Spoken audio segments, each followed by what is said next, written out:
Dr. Gary Hatfield is super sharp, amazing scientist. I can't believe you can talk to me. But he said regenerative agriculture is a continuous improvement process aimed at enhancing ag's capacity to produce food, feed, fiber efficiently.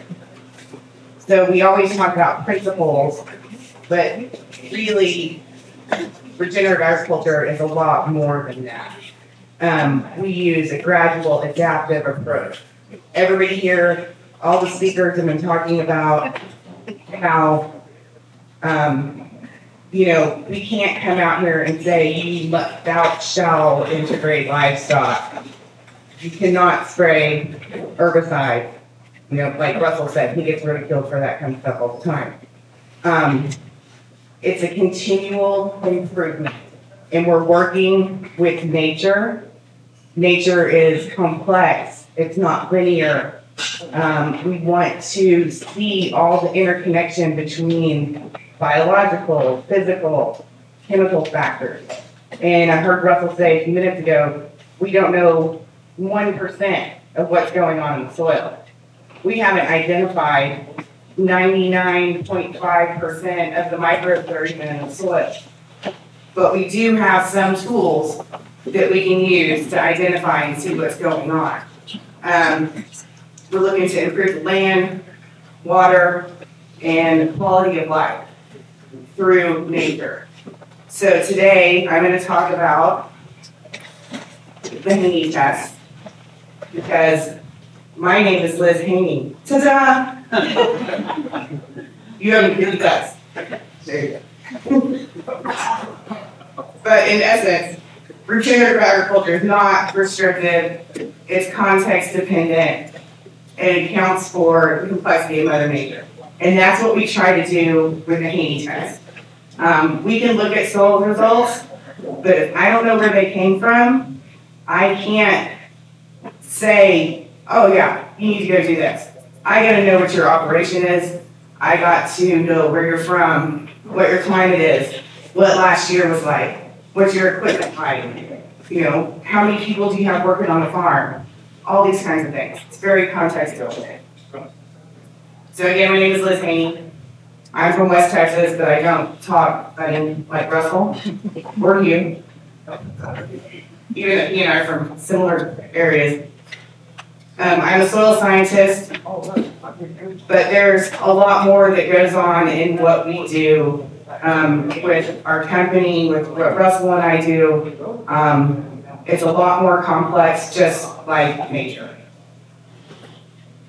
So I was going to put this at the end of the talk, but after a couple of conversations I've had the past few days, a meeting I had this morning with Gary Hatfield, I thought it was important to talk about this, and I'm getting emotional. Okay.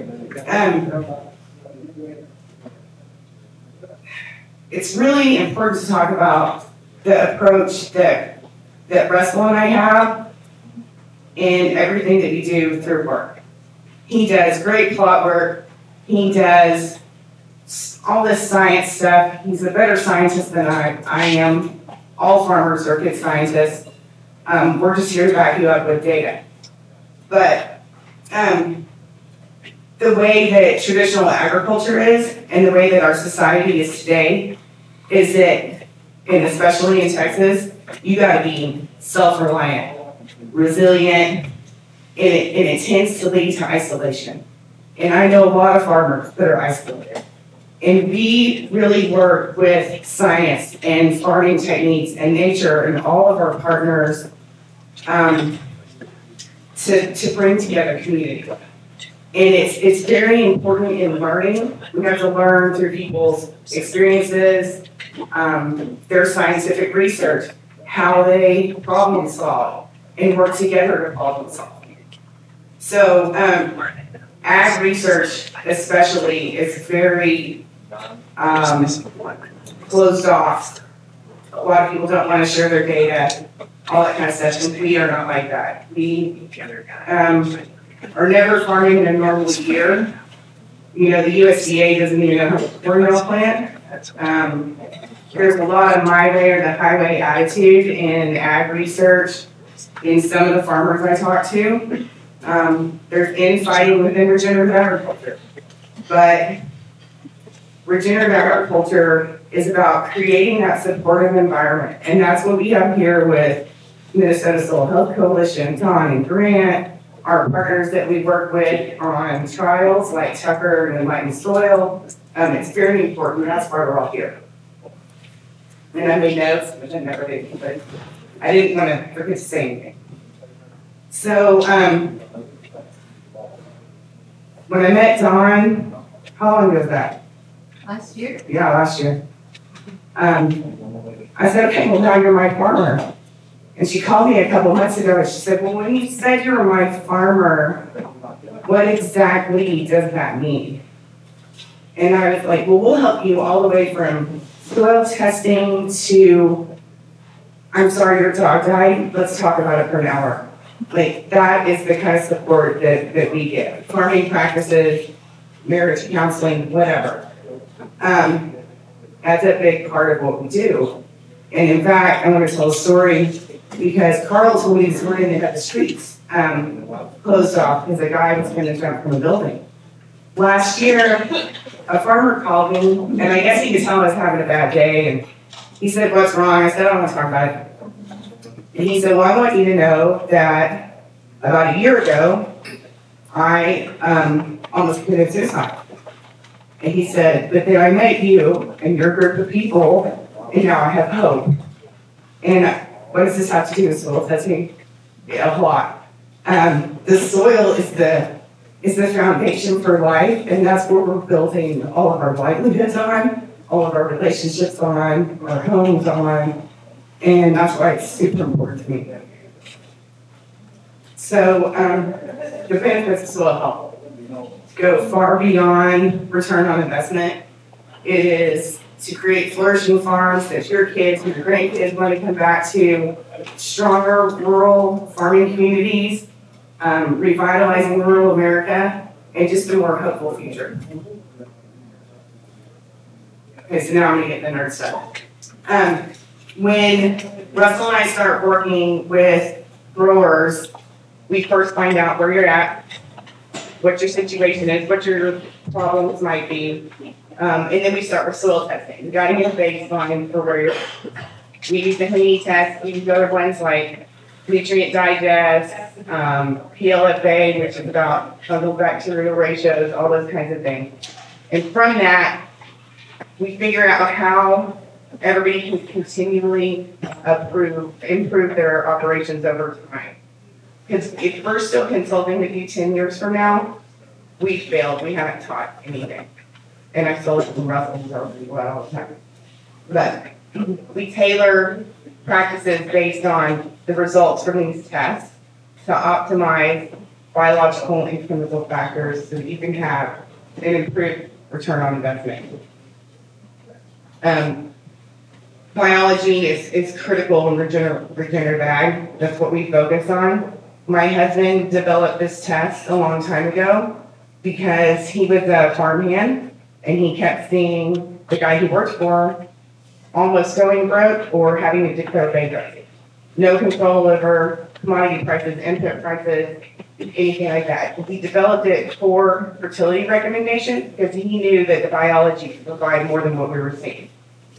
So the Haney test challenges traditional thinking quite a bit. We get a lot of backlash from universities, chemical companies, those kind of people. But that's okay because we have charts and graphs to back us up. They can buck them. A friend of mine made this slide, and I know it's hard to read, I'm sorry, but they are going to share a chart with you.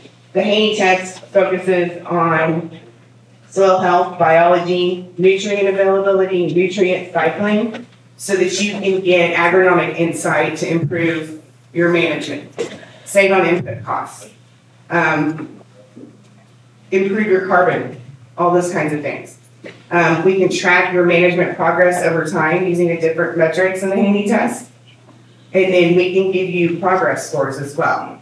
I won't go into this bottom part, which is a regenerative certified score, but we have that as well. If you guys questions, you can call me or email me. I'm going to share my contact.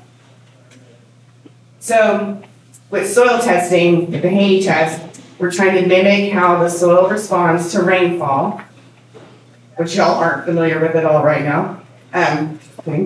How it responds in the field to rainfall, not to some methods that were developed in the laboratory at a university 30 to 60 years ago. So Grant said this, that nature is self-regulating, self-healing, self-organizing. It reminded me of Russell's beard. That's why he was late this morning. But what we're trying to do is observe in the field what's happening and get some sort of tool in the laboratory to see how imbalanced your soil is through the Haney test. So how is it different? We use water, like I said. We measure biology and chemistry. And then we also use the H3A extract. And that is comprised of oxalic, citric, and malic acid. Don't have to remember that. But they mimic plant root exudates. So what is happening in the soil when your plants are trying to solubilize nutrients, take them up, when it rains water, makes the biology active, what are they doing? They're cycling nutrients. So that's what we're trying to do with the Haney test. So a big thing that I want to talk about is the carbon cycle. Microbes are responsible for creating that stable organic matter. Almost 50% of that stable organic matter that's in your soil came from dead microbes. So we're measuring microbial activity. And we do that by measuring soil respiration. And I'll talk about that a little bit more. But we measure other parts of carbon. So we measure that stable pool, your total organic carbon. We measure the gas phase, which is the microbes respiring. They take in oxygen and give off carbon dioxide just like we do. If y'all were all up and down dancing right now, there'd be a lot more carbon dioxide in here. But you're all sleepy because I'm talking about carbon dioxide. That's all right. That gas phase goes with microbial activity. The liquid phase, you measure that as well. That's water extractable organic carbon. That's the food source for the microbial biomass. And that's all represented in this really old graphic. We've known about that for a long time, but we haven't been able to measure it before, and now we can. By measuring all of these three phases, we can see the soil's potential to store carbon and cycle nutrients. So soil respiration. And David talked about this. He had that sensor in the field. It's similar to that, but what we do is we dry the soil and re-wet it, just like would happen if your soils would ever dry out here and then it rained again. We incubate it for 24 hours, so we let it sit for 24 hours and see how much of that carbon dioxide comes off. And that corresponds with how much microbial biomass you have and the nitrogen mineralization potential. So how much nitrogen is going to be released to your plants during the growing season. So when you get a Haney test, you'll get a score. And we have these, I think they're on Regen Ag Lab's website if you want to download one, or I can email them to everybody. But there's rankings, again, for carbon dioxide, but there is no average. We have slightly above average and slightly below average. We actually do have an average for all the data, but it's not relevant to you. Because what happens up here in Minnesota is going to be completely different than what happens to my West Kansas farmer. And it's going to be different every single year. So this is the climate data from here. Microbial respiration changes just like the weather does. So when it's cold outside in January, microbial respiration is low. It starts slowly coming up and coming up. The spring comes on, and then through the summer here and fall, and then drops off again. In Texas, all microbes die in August. It's gone. They're being cremated. I'll give you a second. That is actually what it's like. So, this is a graph of microbial biomass as measured using PLFA, and these are the weeks of the year. If I were to graph microbial activity and microbial respiration, it looks exactly the same. Same line. This bottom line is fallow land, so no cover crop. This top line is cover crops. In cover crop land, we have higher microbial biomass, period, almost all the time, unless you have some weird freaky soil. Excuse me. Microbial respiration is lower when it's cold, and then it jumps up as water becomes available, the temperatures warm up, and what it does is it grows and feeds itself until it runs out of the water extractable organic carbon source, so that easily digestible carbon that's in your soil takes a slight dip, but then as your plants start growing, it levels out and those plants start feeding those microbes. There'll be a little bit of a peak, and then after harvest it usually drops off. And the importance of the plants growing in this process, if you look at this, this is grass, like a lawn, but it's the only picture I could find, but similar idea. You have a growth surge of your biomass, you have a growth surge of your roots, and all of that corresponds to your microbial biomass increasing, to your respiration increasing, and what they're doing is responding to the plants to provide them nutrients for you. So they're working for you. That water extractable organic carbon I was talking about is a much, much smaller pool, but that's what they chew on. It is way, way smaller than your total soil organic matter. When your carbon to nitrogen ratio is in balance, they're going to continue to eat that readily available carbon. And you can also supply them with more of that using biological, pumping up the biology, optimizing your carbon and nitrogen, optimizing your fertility. But we don't want them dipping into that bank account, that savings account. And that's what happens when your carbon and nitrogen ratio gets off. So that's what we say when we're using the Haney test, your soil imbalance. We can look at carbon and nitrogen ratios and help you make cover crop recommendations. When we were in the field with Hugh and Don, we were talking about alfalfa. That field is so diverse and looks great, but I think we were in here and somebody asked somebody if they stuck a shovel in the alfalfa field. And I go out after 4 years of straight alfalfa and I cannot put a shovel in the ground. That's because those microbes are out of balance, they have too much nitrogen, and they're stealing carbon from the outside of your soil aggregates and just collapse the soil.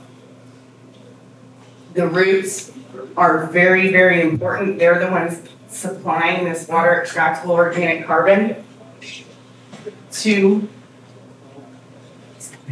okay, they're supplying that plant root exudate to the microbes, they're feeding on it, and then in turn, they're giving the plant back nutrients. The microbes get pumped up, they start breathing a lot, carbon dioxide comes up from the soil, and the stomata, which is this right here, take up the carbon dioxide. And so like if you were to run a greenhouse, they artificially inflate the CO2 levels in there to make plant growth. You can do that with your microbes. So again, in a field that's fallow, it's not capturing solar energy. It's not taking in carbon from the air, which means that it's not feeding the microbes. And that's why we have the principle of keep a living root in the ground as much as possible. See, I said as much as possible, because it's not possible everywhere. Excuse me. So we want to talk about the practices again. Those are practices. A lot of people call them principles, but that increase microbial respiration and carbon storage in your soil. So minimal tillage. We know that's great. It keeps soil aggregates in there. Microbes need air and water to live. So the better aerated your soil is, the better your microbial activity is going to be, and the more you can build up that carbon. Cover cropping, again, putting living roots in the ground. Diverse living roots in the ground is important. They feed the microbes. You can do that also through crop rotation. I have a couple farmers that don't ever cover crop. They continuously rotate crops, cash crops, but 10 or different ones all the time. Compost, organic matter addition, Russell and David just talked about that. So tillage, super, super important. I think it's funny, they came out and interviewed Rick and took a picture of him in this part right here, but this is all Texas A&M ag research stuff back here that had all been tilled, which I thought was quite hilarious. That lovely smell that you smell after you till, which I'm sorry, it smells really good. That is, as Lance Gunderson says, genocide. You're killing all the fungi, not all of them, but a lot of them, and a lot of the microbiology in the soil. So, don't farm naked. Yeah. I'm glad you asked me a question when I had naked comment there. Awesome. So one of the things that's also neat about that smell, I've been reading about this, is that humans are hardwired to be able to smell that smell from the soil at like 3 parts per billion. So we're hardwired to be able to know when we have a healthy soil in front of us. Yeah. So when we're working, so that's something that has come up from our evolution from the beginning of time of us working with the soil. And I love that smell after it hadn't rained in a long time and the spores come up. That's the best smelling smell ever.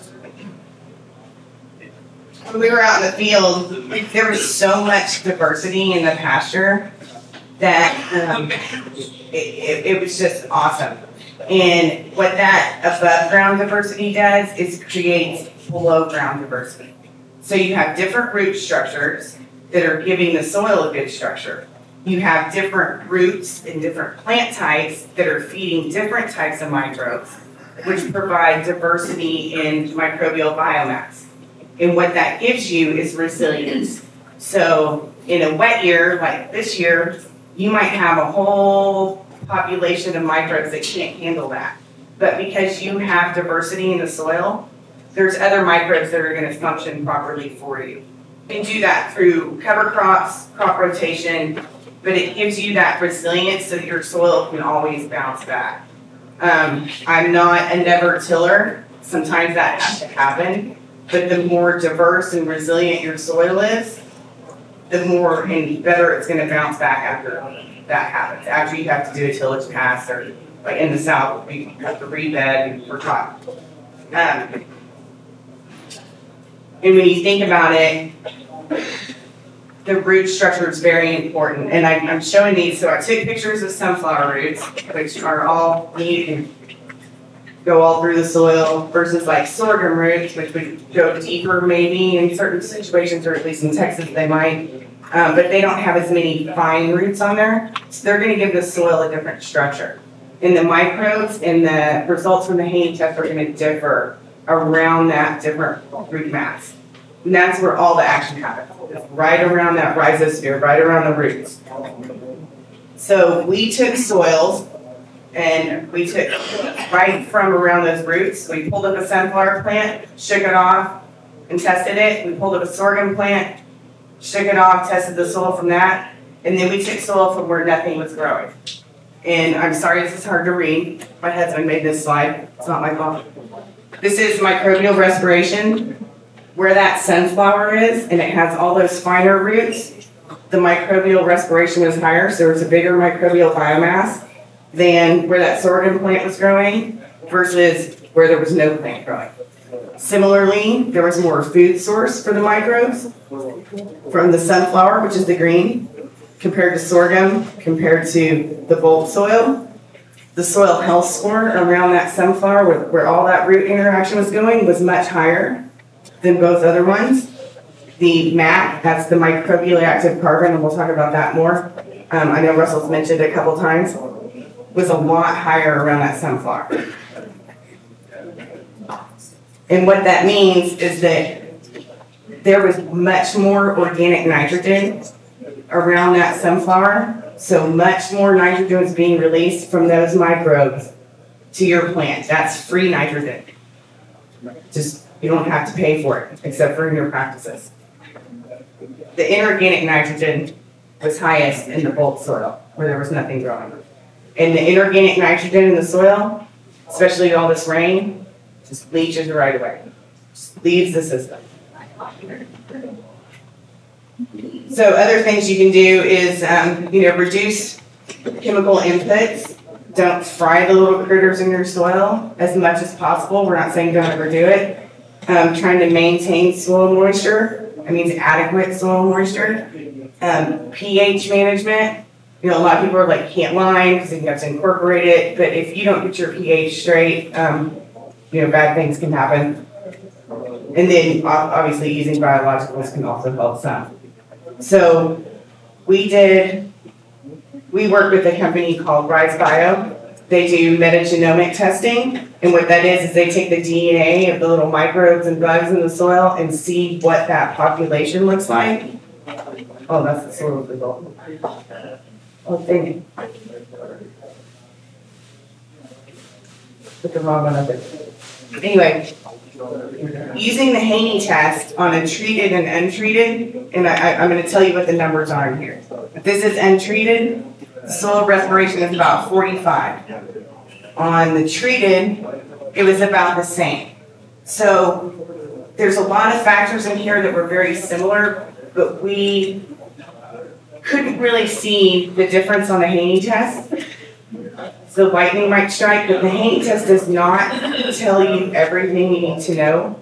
There's other tools out there, and I'm sorry the slide didn't come up, but the metagenomic study showed that there were more nitrifying bacteria in a treated soil, and what they were treating it with was fish shit with the biological. There were a bigger distribution of different microbes using that biological. And we've seen similar things in like regenerative versus conventional fields. So if anybody's interested in looking at different ways of testing their soil and seeing how things are going, this is how deep we're going. What I say the Haney test doesn't tell us everything. Two of the companies that we work with have done trials with Dr. James White at Rutgers. He didn't invent it, but he has really helped to explain and does a lot of research on the rhizophage cycle. So microbes take in bacteria and suck out the nutrients and spit the bacteria back out alive. And then they harvest them again and again and again. The roots in the soil are doing so much more than we ever do, and it's amazing. And what he can see, though, with different products is that this is fish shit. This is a control, it means it had none applied. And right here, there's tiny little root hairs all around where it was treated. And those are going to feed the microbes, give them a place to live, and so that plant root can suck up more bacteria and take the nutrients out that it needs and spit them out to the ground. So where if you take a soil test and see that nothing changed when you did an application of something, there's always maybe a different story. And that's why, like, when people say, well, what do you think about this product or that product? Well, we have to wait to see the whole picture, in like Russell's control plots. What was the yield? What was the return on investment? It's not just what it's doing to the soil because it's so complex. This is right here a picture showing root hairs that are infected, not infected, but with endophytic bacteria. So they suck up these bacteria, endophytes means it's good. Those are all the little black dots in there. And then the plant root will spit them back out. So these bubbles right here are plant roots spitting back out bacteria that they've stolen all the nutrients from. And they spit them back out alive. It's quite amazing. This is in soil right here, the trial they did with Rutgers. The in soil algae you can see there's more root hairs on that seedling. That's gonna give that seedling a jump start, a better chance at growing strong. I mean, that's where your yield starts right there, germination. The algae is different in that the algae serves as a carrier for the bacteria to go inside the plant root, and then the plant can take the bacteria out of the algae. And that's what these pictures are right here. There's more root hairs, and then there's algae inside there as well. Another thing that the biologicals can do is stimulate plant root exudation. So if your plants are putting out more exudates, they're feeding that biology, their microbial respiration is going to go up, and your nitrogen mineralization is going to go up. Your phosphorus release is going to go up. So there's a lot of things these biologicals can do that are going to directly impact right around that root zone.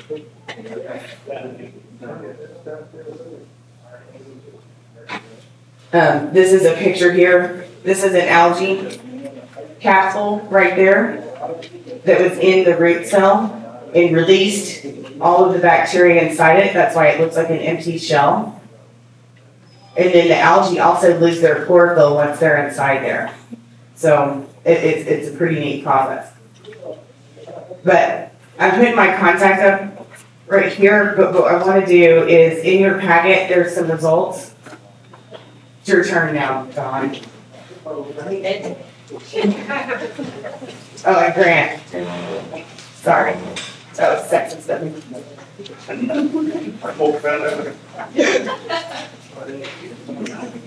So these are results that Dawn and Grant, they sent samples in April. And when I saw, I got really excited, but when they just started to me what was going on in these pastures, or in these fields, I was really, really excited. So just in this top left-hand corner, it says nitrogen. And then you have H3A extract and water extract. The H3A extract shows us nitrate nitrogen and ammonium nitrogen. If you're to run a standard soil test, you're only going to get nitrate nitrogen. Water extract gives us total nitrogen and then organic nitrogen. Plants prefer to take up organic nitrogen no matter how much inorganic nitrogen you have in the soil. The more organic nitrogen you have, the healthier your soil. So there's one column there that says organic nitrogen to inorganic nitrogen ratio. I like to see that number over 1. Very rarely do I see it over 1. There's a dang 8. 8. This is Lila's pasture. So do you give me a background on the pasture and the management there? Okay, so remember, not everybody was with the grass pasture group this morning, but the context of that was that pasture is 285 acres of tillable land that they converted to pasture. And we've managed it for 5 years now, and for the first 3 years, the highest bricks level we could get on that pasture was an 8. And we've been very faithful how we move the cattle. We're really just diligent about watching all the principles, watching the cattle, and it was managed organically for 15 years. 15 years before that was organic. So it was very, very degraded, and then they planted it pasture. So it didn't get any kind of transition, healthy transition like cover crop or anything like that. It got slammed straight from row crop into grass. So when people say it was organic before, a lot of people think, oh, that means it's really healthy. What this was massive amount of tillage organic. Right. Massive.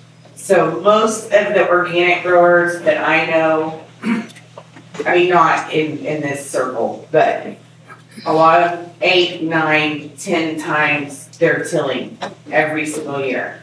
Jimmy Emmons and I went to an organic grower in West Texas, and he goes, I just don't understand. There's like drifts of sand all around my field.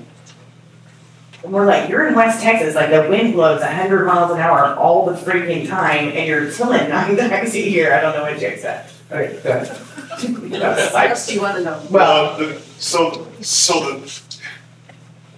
it's part of the context, principles here really affecting us because at year 3, Dawn's like, we have made absolutely no money on this farm. I mean, the rent is reasonable, but the production was so poor.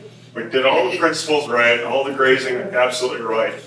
What finally turned that farm around, and it's been talked about a lot already, was the 100 inches of snow we had 2 years ago. We finally got the profile full in that soil. And you should have seen her face when she started doing bricks testing that year. 16, 20, 22. So it took all the principles we had followed, but we were not seeing any response until we finally got the moisture. and that's important because, like, I've had some growers in eastern Colorado, and they're like, they have a CO2 restoration of 30, and they're like, it's just awful. It's like, you've been in a drought for 4 years. This looks, and it's a regenerative system. This is better than the 10s and 5s that I'm seeing somewhere else. So that's why I wanted to show that climate graph, and everything is dependent upon weather and practice. It's all together, and all we can actually do is our management.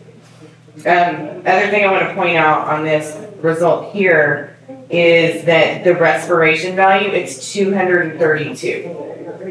And that is under the soil health section on the far left. Soil respiration, 232. Average is about 60. So that's cranking, that's awesome. The organic carbon under that water extract, that's water extractable organic carbon, and the number is 277. That's their food source. That's what they're eating. That's a very, very good number. I like to see it over 200. Most times it's not. The MAC percent, which is right next to that, that's a measure of how much the microbes like the carbon in the soil. I've seen lots of available carbon for microbes to use, and the respiration's down. And it's because either one, you don't have microbial diversity, your soil's compacted, you've been in a drought for 10 years, all these different factors. I like to see the MAC percent over 50. This is 83.8. So that's really, really good. That's a really good number. If you go over 100, 200, you'll start seeing residue decomposing too quickly. And then you have to keep pumping back more carbon. Their carbon to nitrogen ratio is 15. Why that's so great and is perfect is because microbes' bodies are 15 parts carbon to 1 part nitrogen. And so that's in balance. They're not going to have to struggle to get what they need.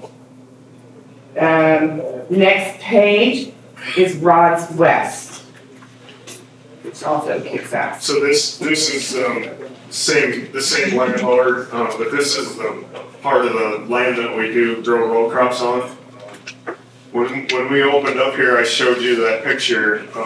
We showed you a picture of us grazing a multi-species cover crop, that cow grazing out there. That's what we did the first year we took that farm over to try to get it jump started and going. And since then, it's been corn, soy, or small grain with a cover crop every single year faithfully. Again, awesome. The organic nitrogen to inorganic nitrogen ratio is almost 3. Again, I like to see that over 1. pH is perfect at 7.2. And pH is very important. Like the soils around where I live are pH 8.3. Our calcium numbers are like 2,500. The microbes don't like that. We have heavy clay, the soil's awful. We shouldn't be farming. The corn only grows this tall. Sorry, I got that tall, like a 3-year-old. So under the soil health section, respiration was almost 300, 270. Your water extractable organic carbon, their food source was 236, and your percent MAC was over 100. So do you have quick residue breakdown after your crop? Yeah, it's pretty good over there. How long does it It's last? getting good, but it's, well, less than a year. Yeah. Yeah, so, and that also depends on climate too, right? Because, let's say I've got some growers, well, Russell, some of his residue might disappear in a month. And then you have bare soil, and that's a problem. But you can balance that out by keeping the carbon and nitrogen ratio good. That one column next to the C to N ratio is the soil health calculation. We like to see that over 7. This is 25. I feel like I'm just bragging about it. Yeah. Thanks, it's gonna stop here probably soon. Well, I'm gonna pick one. Oh, shit. Find a bad one. Okay, well, I would, but I wanna talk about this one first. Okay, skip one page and go to the one that's called Kramer East. It's at the top right corner. So this is a farm that we've had management of for, this is the start of the 3rd season. The landowner before us, he did minimal tillage, just a field cultivator passing from the corn. So it was better than a lot of the other farms that have taken over. But no cover crops ever, just no-till soybeans and mulch-till corn, basically.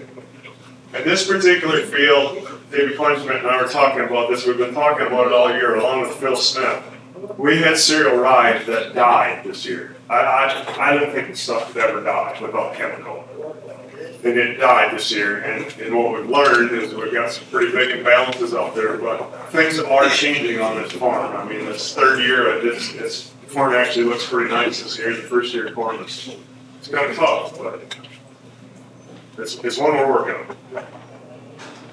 So, Don had mentioned that maybe there are times where she and other farmers don't feel like they're progressing as quickly as they should. But you've had this for 3 years. The respiration on it is 400.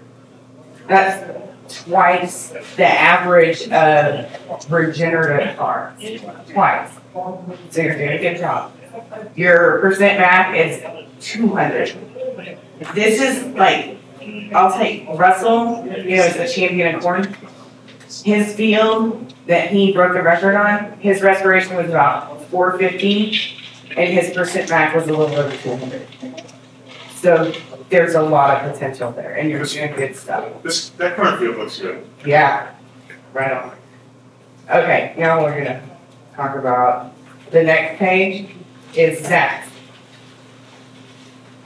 This is part of the new farm that I picked up. This was let's see, we've only grown field peas on it that were a complete failure, but followed with a cover crop or with rye, cereal rye, harvested for grain last year, and then a very diverse cover crop last year, and this year it's in corn. It is some, I would call it mostly a sand type soil that sits up on a shelf in the river valley. If you look at the soil, it's clay colored. The entire field is clay colored, or it was when we took it over. So, I'm not saying these results are bad at all, because it does depend on context. I know it's supposed to be seen, you have 4% organic matter. Your respiration though is 68. So, but you just took it over. And it's sandy, and that's what's gonna happen if it doesn't have good structure. But think in 3 years, you'll get up to that 400, right? The pH is a little low. So it's a 5.9. I was gonna see if they recommended line. They didn't make a line recommendation on it, but the percent MAC, so under that soil health section again, it's 35.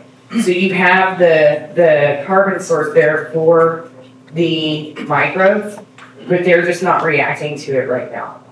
And like, if I would have looked at this compared to the other fields without knowing, I would have said this soil was like really compacted. Is it? Yeah. So it doesn't have good aggregation. It's sandier. it's a little washed out, and that's, the microbes don't have that air space in there, they can't get the water, they live in a subaquatic environment, they're just not able to function at full capacity. So that can be changed. That's something on a river. Physically. Not if it's a stand. No, we're trying to break it up with cover crops is our goal. We did haul some compost down there. Some compost and cattle manure we hauled down there. The last two tests that she talked about, on those fields, we do not currently have the capability of animal, integration impact on there. Yeah. And that's. Okay, if you go to the very last one, it's still not there. So this is a farm that we run on shares. He refuses to tile it. When we took it over, it was growing 10 bushel beans and 30 bushel wheat. That was the rotation back in work. We've had this about 20 years implementing our practices on it. Does have animal integration, mostly still just corn bean rotations. So what's going, so there's a restoration of 11. Should be grass. We need to get stick and shovel. It's a tough piece of ground. It is. Yeah, It's right on the bluff. yeah. Right on the whole of the river. So you would expect us to be one of the worst ones anyway, right? Yeah, because we have never gotten a third crop rotated into it. It's Yeah. just been corn, soy, rye, corn. Okay, That's all it's been. It's never had a third crop harvested off of it. It's just been corn, soy, corn, soy, one crop. so y'all can sit down here, and I'm almost done. The point is that, like, I wouldn't have known what was going on if I didn't speak to them and talk to them about the results. But once we work together with you and look at results, we can figure out what may have happened, what's happening, how we can improve it, and different things like that. And, but I'm finished here, and don't have any questions on the results or anything else? For sampling, what is your recommendation as far as when to sample, how many samples you should be doing, as far as like one sample per 40 acres or? Yeah. The laboratory recommends one per 40 acres, but it really depends on how you're managing it and how big your fields are. If you're doing it for fertility recommendations up here, I think sampling in the fall consistently every year is a good idea, because might not have time in the spring to pull the samples and get the fertility recs, get what you need to get, and get everything planted. If you're monitoring soil biology and you want to know if your management practices are improving what you're doing, I would sample in the spring and consistently, and I don't mean I'm going to sample on April 17th every single year. I mean, same temperature, same moisture conditions, as much as you possibly can, so that you can compare and contrast from last year to this year.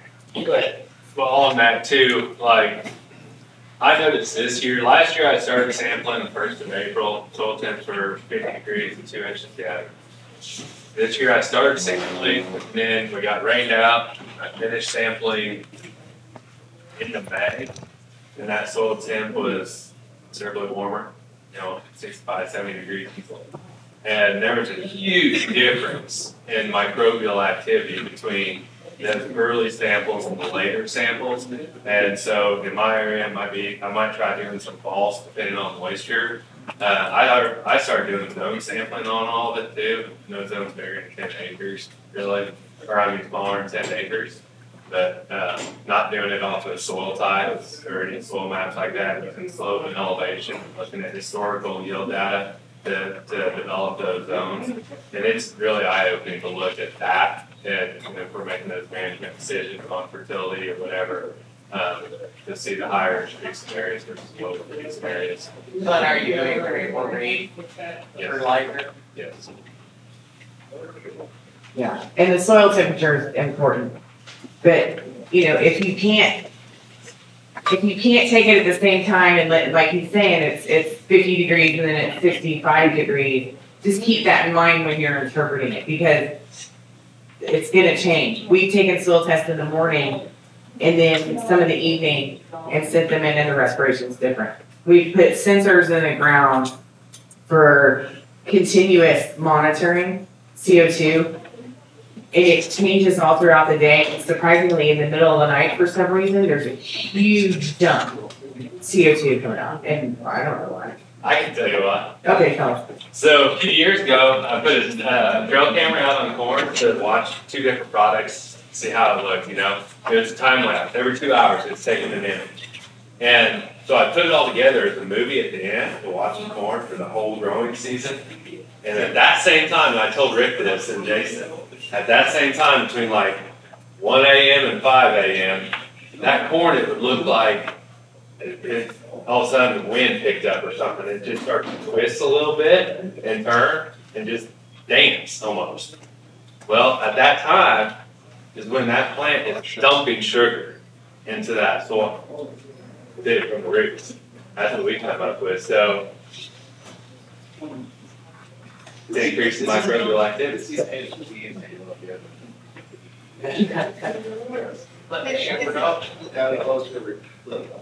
No more than twice.